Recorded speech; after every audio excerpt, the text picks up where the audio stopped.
Les gars, bonjour. Bonjour Tanguy. Eric. Bonjour Tanguy. Franck, bonjour. Nous avons deux sujets qu'on va explorer ensemble. D'abord, un tout premier, la lutte contre la cybercriminalité. Je ne sais pas si vous l'avez remarqué, hein, malgré les ramassages par pelleté des jeunes depuis quelques temps maintenant par la police républicaine, on n'a pas l'impression que le phénomène veut s'arrêter. Hein. Eric, ça continue toujours. Oui, ça reste un phénomène dans notre société. Et je pense que autant que cela continue à être développé, autant le gouvernement reste droit dans ses bottes à véritablement lutter contre ce fléau. Et je pense que jusqu'à la date d'aujourd'hui, on peut déjà constater que la lutte continue, la répression continue.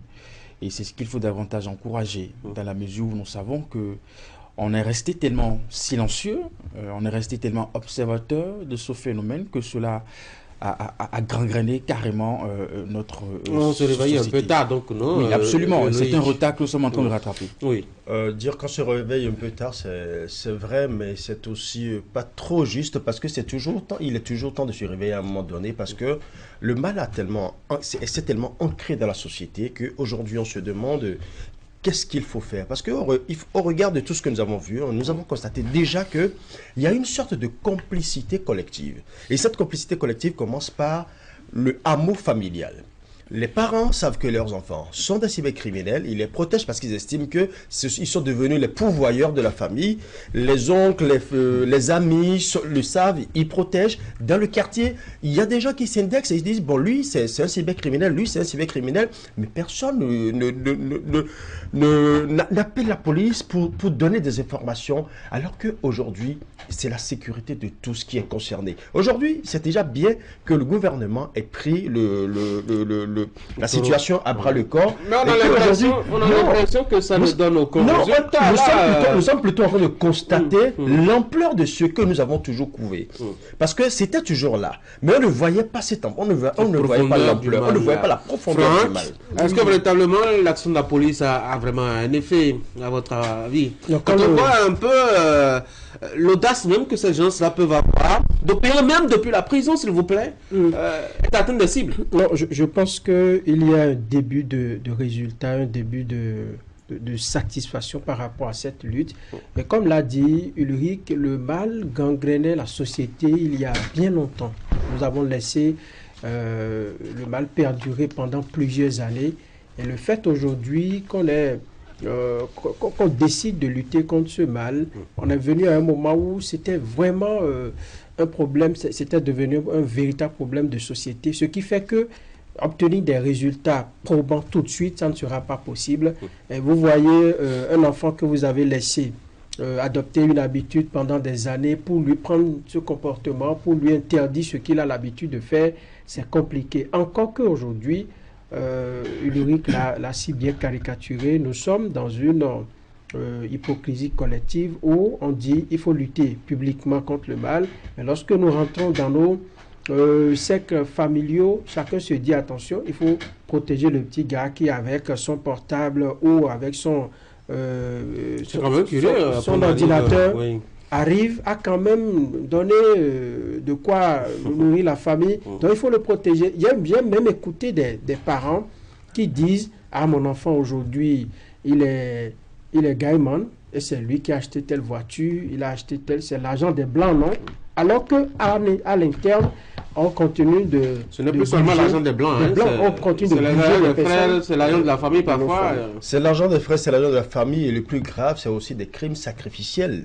Et nous avons constaté qu'à un moment donné, toute la population commençait par avoir sérieusement peur. Parce qu'on se dit, les crimes qui se commettaient de gauche à droite, est-ce que c'est juste pour avoir de l'argent facile, un gain assez facile? Mais ceux-là que vous tuez, eux aussi, ils ont droit à la vie. Donc, nous étions venus à une étape où le gouvernement devait prendre les taureaux par les cornes. Mais le plus important aussi, c'est que c'est cette complicité, que ce soit seulement au niveau de la famille, mais aussi au niveau des hommes, des hommes en uniforme, ceux-là qui devraient assurer la sécurité. C'est là le plus grave, surtout avec ce cas que je citais récemment, tout à l'heure, pardon, Eric, où Ma foi, le monsieur bien arrêté en prison, il a quand même fait tourner son réseau et a fait des chiffres et a fait des entrées colossales. On s'inquiète et du coup on découvre qu'il y a même des flics qui sont impliqués dans le réseau. Oui, parce que c'est juteux. C'est tellement juteux que quand bien même vous avez des personnes qui, de par leur fonction, devraient être des acteurs qui devraient décourager le phénomène, se retrouvent à être aussi acteurs. Parce que quand on vous miroite des millions qui ressortent de cette activité, vous-même vous comprenez que finalement votre métier n'est pas à la hauteur, n'est-ce pas, des bénéfices de cette activité. Et là, très vite, on se retrouve emballé dedans. Et donc, je pense que quand cela se passe, c'est regrettable. Mais en même temps, quand on arrive à identifier ces gens de personnes et puis on arrive à les sanctionner, c'est ce qu'il faut encourager. Vous savez, pour les hors-la-loi, la prison n'est pas toujours un endroit où ils n'ont plus la possibilité de continuer certaines activités.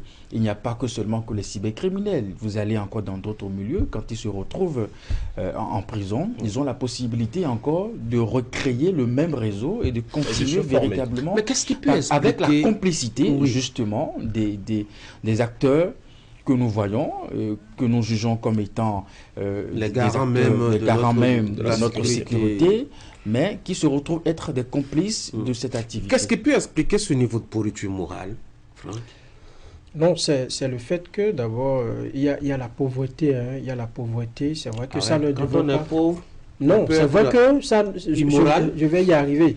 Lorsque vous avez atteint un certain niveau de faim où vous ne trouvez plus les conditions pour mieux vivre, on est tenté de toucher à tout. Et lorsque dans cette quête-là, vous pouvez tomber sur des gens qui vous proposent des activités peu orthodoxes, des activités qui ne sont pas recommandées, mais qui vous procurent quand même de l'argent. Oui, mais les messieurs, ils font pas ça pour s'acheter un sac de maïs. Ils font ça pour s'acheter de belles voitures. Non, ils font ça pour se construire de belles motos. C'est d'abord pour la subsistance. C'est d'abord pour la subsistance. C'est pour manger à leur faim, nourrir leurs copines, nourrir les parents, ainsi de suite. Mais au-delà, oui, au-delà de cela, c'est aussi que nous sommes des vicieux. Nous sommes nés naturellement vicieux et nous voulons étaler ça au regard de la société. Quand on a quelque chose, ça ne suffit pas. Qu'est-ce qu'un jeune de 18 ans, un jeune de 23 ans qui n'a rien fait dans sa vie veut faire avec une voiture de 10 millions? Ça ne lui servira à rien du tout. Parce que l'entretien même de la voiture, lorsque vous sortez cette voiture-là, personne ne vous voit aller au boulot le matin, vous dormez tout le temps à la maison, mais c'est vous qui garez les belles voitures, qui sortez avec les belles filles, ainsi de suite. Qu'est-ce que cela peut vous apporter? Donc, les gens ont eu le temps de développer le côté pervers de l'être humain et l'ont répandu dans la société. Et le mal est que c'est un mal qui, enfin, c'est une situation qui prend vite dans l'entourage. Tout de suite, vous avez un gamin qui est là, qui voit ce que le grand frère fait. Il a envie de le faire de lui ressembler. Vous savez, je voudrais ajouter à la liste de Franck que nous sommes dans un monde de plus en plus numérique, où on déverse pas mal d'informations qui influencent aussi notre jeunesse. On veut briller tout de suite et maintenant, n'est-ce pas? On ne veut pas se convaincre de ce qu'à partir d'un travail, on peut construire sa vie petitement au fil des années. On veut être celui qui est au top des tops dans pratiquement tous les domaines. Et on veut être dans de belles carrosses. On veut tellement de choses. Et il faut des moyens, justement. Donc ce n'est pas la fin, en fait. C'est plutôt de l'ambition. Donc, bien mesuré. Un enfant qui roule le carrosse à 18 ans. Oui. Et qui est élève, qui n'a même pas encore fini sa classe de 4e ou de 5e, alors qu'il a pratiquement 18 ans ou 20 ans. Parce qu'il a vu des modèles, il a vu des photos, il a vu des vidéos, des gens à Dubaï, des gens par ici et par là, et puis il a envie véritablement de les ressembler. Et je pense aussi que à l'interne, dans notre cercle de famille, on a laissé aussi, comme on dit, échapper cette ambition qu'en famille, on n'a pas véritablement réussi à contrôler. Et à un moment donné, rapidement, on s'est vu en même temps jouer le jeu des jeunes parce qu'ils ramènent de l'argent à la maison. Et les parents ne s'interrogent plus non plus sur comment l'argent est venu, comment tu as trouvé l'argent. Et quand bien même les parents arrivaient à avoir l'information, à partir du moment où l'argent qui circule permet à papa et à maman de s'offrir Prendre soin également une d'eux-mêmes, vie, ça y eh est, bien, le tour est joué. on reste silencieux. Loïc? Oui, moi tout de suite, j'aimerais d'abord dire que le premier problème, c'est la part du gain facile. L'amour du gain facile. L'amour du gain facile calqué sur l'exhibitionnisme. Et c'est la mégalomanie, la folie des grandeurs. On veut avoir tout en même temps et montrer que l'on est capable de faire quelque chose. Et c'est aussi la démission de la famille, la démission des parents, parce que les parents ont laissé faire. C'est aussi l'échec de la société. Qu'est-ce que les parents peuvent faire? Non, les parents peuvent faire quelque chose parce que tout commence par l'éducation.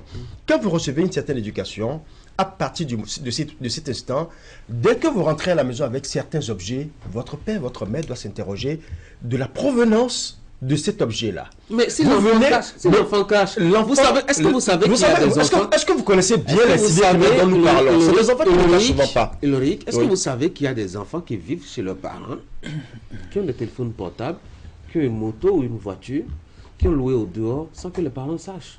Vous ne pouvez pas être le C'est ça la gendarme, vous ne pouvez pas être le gendarme 24 heures sur 24 derrière votre non, enfant. c'est là justement le problème. Vous êtes parent, vous devez apprendre à connaître votre enfant. Parce que c'est une éducation, vous lui donnez une éducation.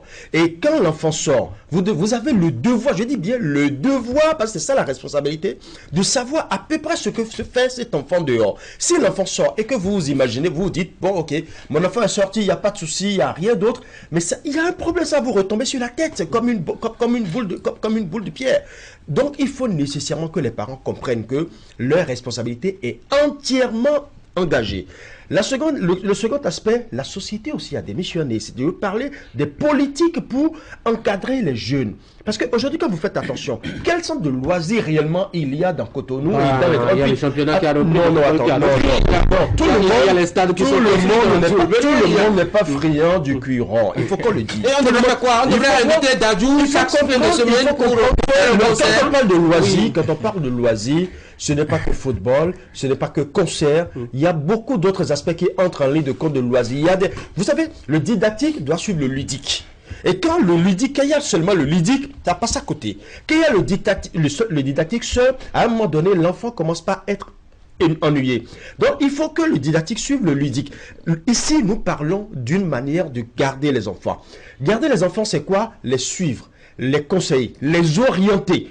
Ce qui manque de plus en plus. Vous avez un enfant, à partir d'un certain temps, il voit son aîné. Eric l'a dit tout à l'heure, il voit son aîné qui fait de la cybercriminalité et il est aisé. Il s'est acheté une moto, il s'est acheté une voiture, c'est le grand frère du quartier. Le petit va se dire, ah ben oui, là, c'est un chemin facile. Il le prend. Et il faut aussi tenir compte de notre aspect. C'est un vaste réseau. Nous avons parlé tout à l'heure des policiers, mais n'oublions pas qu'il y a d'autres personnes qui sont également, impliquées. C'est qu'on est en train de prendre pour l'instant. Moi, je pense que c'est les menus frétés. Il faut que les enquêtes aillent plus haut parce que c'est un réseau et il faut savoir qui sont ces autorités-là qui encouragent le mal. Parce qu'il y a des autorités dedans là. C'est bien possible. C'est bien possible. J'ai dit qui sont. Il faut que l'enquête se poursuive parce que là, c'est trop. Que des policiers soient impliqués, ça veut dire qu'il n'y a pas que des policiers. Il faut que l'enquête se poursuive. Pourquoi là, il fut un moment où nous avons même entendu sur les réseaux sociaux, il y a le numéro de député qui serait impliqué dans ce truc. Je pense que les enquêtes doivent aller plus loin. Un collègue de Canal m'a vu, je crois, le vendredi ou le jeudi, je ne me rappelle plus trop précisément quel jour, il était tout courroucé. Il venait de chez lui, il était tout courroucé. Il disait, ben, je viens de recevoir 2 cousins et qui s'étonnaient, enfin les 2 ont abandonné l'école, qui s'étonnaient que je permette encore à mes enfants de continuer à aller à l'école. Parce que justement, ils ne comprenaient pas pourquoi est-ce qu'on peut continuer à aller à l'école alors qu'il y a quand même cette activité qui peut se mener. Eric, c'est montrer combien, au-delà peut-être de l'éducation dont parle Ulrich, je dois dire les possibilités, les opportunités qu'on offre aux jeunes à la fin de ses études. Si le monsieur il est docteur, il a une maîtrise à tout ce que vous voulez, qu'il doit finir en ZEM, il vaut mieux que l'enfant très tôt en classe de CM2 commence pas à faire de la super pour s'en sortir. C'est tentant. Vous voyez, quand on finit ses études et qu'on se retrouve dans le système que nous connaissons, à chercher de l'emploi, même de stage payant, c'est hyper compliqué, voyez-vous, c'est tentant. Et c'est dans cela que quand on finit de relever la responsabilité des parents, des voisins, du cercle d'amis, il faut voir l'État central. nous avons un sérieux problème dans ce système éducatif où l'enfant va à l'école, voyez-vous. Nous ne pouvons pas citer tellement de modèles de réussite juste parce qu'on est resté dans le cycle académique. On a plutôt matière à être déçu de ce que vous voyez à l'université. Nous avons nos jeunes frères, nos jeunes soeurs qui sont là, qui sont en train de finir, et on s'interroge, mais comment il faut les employer, voyez-vous. Alors, aujourd'hui, on peut être déçu, mais le changement viendra parce qu'aujourd'hui, on est convaincu déjà que l'État a compris qu'il faut aller vers des formations plus techniques, où on n'a plus forcément besoin de faire de longues études. On apprend un corps de métier et puis Mais quoi qu'il en soit, on aura toujours des soucis de boulot. Et donc, oui, parce qu'entre-temps, avec ce phénomène, quand bien même on a le boulot, est-ce que cela vous permet de vivre moyennement même d'abord? Ah oui, c'est ce qui est curieux. Hein? Et puis, c'est le raisonnement, quand vous écoutez ces jeunes, c'est le raisonnement, et ça devient même un affront à quelqu'un qui se retrouve dans une administration publique et qui a son salaire. Écoute, c'est même un affront pour ceux qui ont des relations de proximité avec ces jeunes. Ben, écoute, mais ce que tu gagnes à la fin du mois, moi je me tape ça en une fraction de minute. Et puis, quand vous voyez ce raisonnement qui devient de plus en plus fort dans l'esprit, dans la psychologie des jeunes, c'est-à-dire que c'est un choix assumé, véritablement. Et je dis, ce n'est pas la pauvreté, hein, Franck, je continue de l'insister. Oui, parce que vous avez des gens qui ne sont pas à l'abri du besoin, parmi justement qui ont du travail. Vous avez même des enseignants. Pris la main dans le salaire, qui ont les salaires, hein? Vous avez pas mal de personnes déjà disposant d'un métier, mais qui s'adonnent à cela. C'est la recherche de luxe. Oui, c'est le grand paradoxe. Et je pense que toute la société est coupable de ce qui se passe aujourd'hui lorsqu'on évoque la question de la cybercriminalité, hein, que ce soit nos journalistes, que ce soit les autorités, que ce soit la famille, toute la société entière est coupable de ce qui se passe parce que nous avons, vous allez dans certains milieux, l'on vous développe des théories qui vous dépassent. On vous dit par exemple, il faut travailler dur, il faut chercher l'argent, et on ne fait que développer cette théorie-là. Personne ne vous dira, il faut travailler, il faut souffrir, et il faut avoir des ambitions à mesure de ce que vous gagnez. On ne fait plus on ne développe cette théorie aujourd'hui, mais on vous demande, il y a des parents même qui disent à leurs enfants, attention, il faut chercher l'argent, tout le monde cherche l'argent, vous voyez à côté l'enfant du voisin qui offre tout ce que son père lui veut, qui lui offre tout, ainsi de suite. Donc, c'est un problème, c'est vraiment profond. Comment est-ce qu'on s'en sort là? Parce que j'ai l'impression qu'on s'en sortira pas. On s'en sortira pas. Alors, si la lutte consiste à aller les ramasser et aller les mettre en prison, et que depuis la prison, ils peuvent encore faire des victimes, on n'est pas sorti de l'auberge. On peut renverser la tendance. Non, en fait, on peut avoir tendance de penser qu'on ne s'en sortira pas, mais c'est déjà bien que le poteau rose soit découvert. Et le fait de découvrir le poteau rose, ça n'empêche pas d'autres de continuer à opérer depuis la prison. Ça n'empêche pas, mais ça permet à l'administration pénitentiaire d'être beaucoup plus vigilante actuellement. Donc je pense que c'est déjà un atout, c'est déjà un pas en avant. Est-ce que vous savez que pour la même raison, on a déjà muté beaucoup de personnes au niveau des régies? On a muté beaucoup de personnes, mais la sanction n'avait pas suivi et ça n'avait pas pris une allure aussi publique. On a voulu régler à l'interne. Et c'est ce qui a créé encore la récidive. Aujourd'hui, c'est passé à une autre étape et maintenant on sent qu'il y a la sanction qui suit. L'essentiel maintenant, c'est de poursuivre d'abord la lutte. Et l'autre aspect, c'est de conscientiser encore plus les parents qui doivent beaucoup plus prendre leurs responsabilités parce qu'il y a eu des missions. Et le troisième aspect, c'est que le gouvernement, effectivement, comme l'a dit Eric, doit revoir la politique de l'emploi au Bénin. C'est ça qui pose le véritable problème parce que quand quelqu'un qui a son emploi se retrouve défié et il subit l'affront dans un bar ou bien quelque part et on dit ben écoute ce que tu gagnes je me dépense tout de suite et autre ça veut dire qu'il est moralement et psychologiquement là-dessus. Non, il sera abattu, qu'il soit fort moralement ou pas, il sera abattu. Ça fait pas. Il rentre chez lui à la maison, il s'interroge. Mais c'est clair, il se demande mais est-ce que j'ai pris le bon chemin? Mais oui, c'est la question qui va se poser. Eric, on a célébré aussi les contre-valeurs. Regardez un peu l'actualité marquée continuellement par les cas de détournement, de vol, en tout cas de prévarication, etc. On a souvent célébré ceux qui nous volent au sommet de l'État. On les a même décorés, voyez-vous. Et ça, c'est un... Pourquoi on veut s'en prendre aux petits cyberarnaqueurs? Non, je pense que l'État doit continuer la répression. Vous savez, ce que vous avez évoqué, que ces acteurs continuent par mener cette opération même une fois en prison, n'est pas seulement l'apanage des cybercriminels.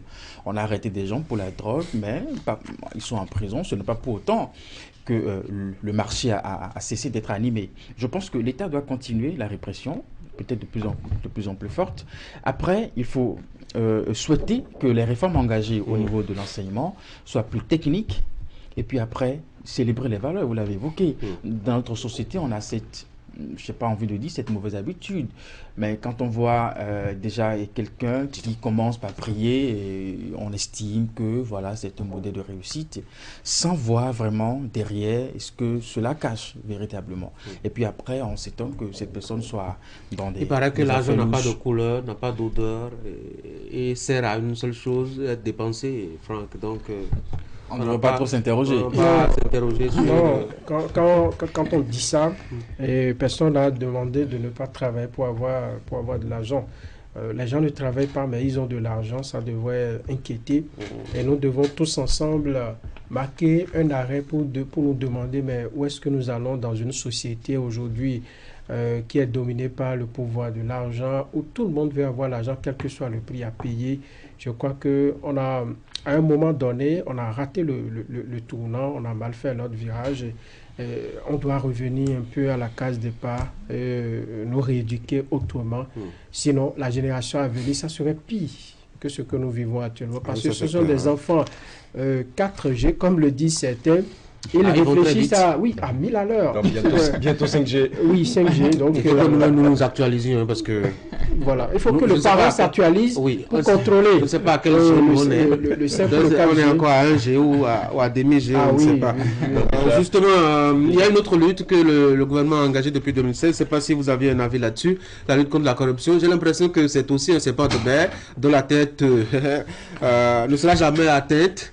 En tout cas, ce n'est pas la criette qui va réussir, visiblement, avec ses 20 ans et ses 10 ans en série, Ulrich. Ben écoutez, quand vous me parlez de 20 ans et 10 ans en série, on sait que effectivement, dès que le nouveau départ s'est installé, il y a un fort engagement qui a été lancé contre la corruption. Et très vite, on a eu comme l'impression que les choses ont commencé par se mettre sur les rails, comme on le dit. Mais très rapidement aussi, on a encore constaté que la déchéance était encore en déroute. Je suis allé voir une autorité qui dit, bon pas une autorité en tant que telle, mais responsable quelque part dans l'administration, qui disait, mais écoutez, aujourd'hui, on ne peut plus faire n'importe quoi dans l'administration, on ne peut pas gérer n'importe comment, moi j'ai trop peur. Puis boum, 3 mois après, il est pris. Et il est envoyé en prison. C'est quand même curieux cette hypocrisie. On montre partout que bon, il y a la criette. Ça ne devrait pas vous étonner. On montre partout qu'il y a la criette et c'est 20 ans. Et puis, quand même, ça donne à l'activité. Ça ne devrait pas vous étonner. Parce qu'effectivement, nous sommes dans un système aujourd'hui où, pour empêcher la corruption, il faut permettre aux gens d'être à l'aise là où ils sont. Je n'encourage nullement la corruption. Il ne faut pas qu'on travestisse mes propos. Oui, mais il faut encourager, il faut faire en sorte que les salaires, le gouvernement à un moment donné a réduit tout ce qui est prime, tout ce qui est allocation. Vous savez, nous connaissons les salaires de ces employés, de ces travailleurs-là. Et ces allocations, ces primes permettaient quand même d'arrondir tant soit peu le salaire et d'arrondir le train de vie. Oui. Mais aujourd'hui, il n'y en a plus. Et de plus en plus, on constate que la corruption ne se fait même plus au bas de l'échelle parmi les travailleurs. La corruption aujourd'hui, ça se fait au sommet. Donc le problème se pose réellement. C'est pas la première fois qu'ils nous volent au sommet de l'État. Pour moi, il y a d'abord un principe qui est que c'est un mal qui existe, mais en même temps, nous savons qu'il y a des mesures de répression. On vous prend, on vous sanctionne. Dans un passé récent, ce n'était pas totalement le cas. On pouvait voir ces personnes siphonner les fonds publics et être à l'aise et puis tout ça. Donc, il y a une sanction qui est là et qui est en même temps immédiate. Ce qu'il faut saluer dans la lutte, dans la poursuite de la lutte. Après, dans un élément que nous avons réalisé, il y a M. Martin Assoba qui disait que le loup est revenu dans la bergerie. Moi, je pense que le loup n'était jamais parti. Bon, d'abord, qui a ouvert la porte? Qui a ouvert la porte au loup? Le loup est resté un peu silencieux. La porte de la bergerie a été ouverte au loup. À observer les mécanismes mis en place pour lutter contre ce phénomène et puis à trouver des voies et moyens pour faut-il y croire aujourd'hui? Alors, si, moi j'y crois. J'y crois. Déjà, quand ça on fait entend... longtemps qu'on y croit. Quelqu'un venait déjà, dire, oui, depuis savez, 30 ans, quelqu'un venait dire, il faut faire rendre gorge. Oui, moi, je ne sais pas si les gens ils ont rendu gorge.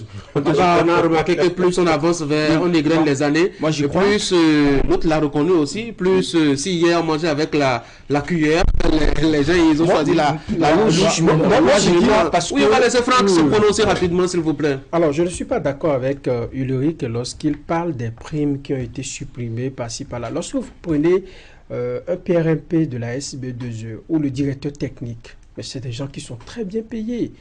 Vous n'allez pas me dire que les salaires qu'ils perçoivent ne leur permettent pas... Pourquoi la SB2E? Ne leur permettent... Non, j'ai juste pris cet exemple parce que c'est ça qui est d'actualité. Okay. Lorsque vous prenez des gens à divers postes, lorsqu'ils ont des avantages, ils n'iront pas vous dresser la liste de leurs avantages. Vous voyez? La deuxième chose, c'est que j'ai l'impression que chaque chef d'État, on a vu, il y a eu marché dans ce pays, il a sué dans les rues pour montrer qu'il veut lutter contre la corruption, mais ils ne sont que les seuls à nourrir l'ambition de voir la corruption partir, de voir la corruption s'éteindre. Mais tous les autres qui sont au bas de l'échelle, on lui dit, mais qu'est-ce qu'il raconte là-bas? C'est l'impression que moi j'ai finalement. Parce que lorsqu'il vient regarder tout le dispositif que le président Talon a mis en place, et malgré ça, il y a des gens, on est allé jusqu'à découvrir, si je m'en tiens aux informations, 300 millions dans la maison de quelqu'un. Quand même. Oui, ça peut, enfin, je ne sais pas si les fonds de l'État, on peut... Ne défendez pas les défendants. Comment on peut confondre autant les fonds de l'État à ces Il y a un aspect qui m'intéresse le plus par rapport à ce sujet. Oui, très rapidement. Vous savez, quand on a commencé par parler de cette lutte contre la corruption et qu'on a parlé de bonne gouvernance, à un moment donné, on s'est dit il faut confier la gouvernance de certaines sociétés d'État à des expatriés. Des gens qui ont une certaine probité dans leur pays, a priori, parce que dans leur pays, on a développé ce système-là. Mais on constate aujourd'hui que dans ces sociétés dirigées par ces expatriés, qui sont censés nous apporter les notions de bonne gouvernance, c'est dans ces sociétés-là qu'on va retrouver les 300 millions dont vous parlez là quelque part. Donc, il faut réellement qu'on revoie. Il a 16 à Cotonou. Les gars, je dois mettre un terme à ces échanges-là. Une petite nuance. L'administration, elle reste béninoise. Il n'y a pas que des blancs partout. Mais c'est clair. C'est peut-être au niveau de la gestion, n'est-ce pas, que nous avons cédé en termes dans une forme de coopération avec des expatriés. Donc, l'administration reste béninoise. Voilà. Moi, je pense que... elle est animée par des Béninois. Il faut espérer que les mécanismes et les avantages... Merci beaucoup. Rattraper cette histoire. J'espère que chacun a déjà acheté son mouton. Vous parlez de quoi, Tanguy? J'ai des amis musulmans et je veux les accompagner dans cette célébration. En tout cas, moi, j'attends toujours mon invitation. Ouais, voilà. Moi, j'ai acheté mon kilo de poisson. Je crois que c'est... Moi, j'ai pris le soin d'appeler régulièrement ces derniers temps les amis musulmans. On leur dit bonjour. Oui, c'est important. On profite pour souhaiter une bonne fête d'Aïd el-Kébir à tous les musulmans, toute la communauté musulmane du Bénin d'ailleurs. Voilà. Mais surtout de Canada aussi. Pourquoi pas. C'est vrai qu'il y a une triste nouvelle à Canal qu'on a appris ce matin. Un collègue qui est passé de vie à trépas, Modeste d'Oliveira. On va avoir une pensée pour l'homme. On en parlera certainement le jeudi quand on se retrouvera par ici. Bonne journée les gars. Mesdames et messieurs, je vous propose maintenant de suivre Immersion de Ouliat Sanoussi. Elle nous propose d'aller découvrir une dame qui manie le cuir pour vous faire votre chaussure. Et oui, c'est vrai, ce ne sont pas seulement les hommes qui sont cordonniers, une femme aussi peut l'être. Elle s'appelle Brunelle Sessou. C'est elle donc l'objet et le sujet de En Immersion de ce mardi matin.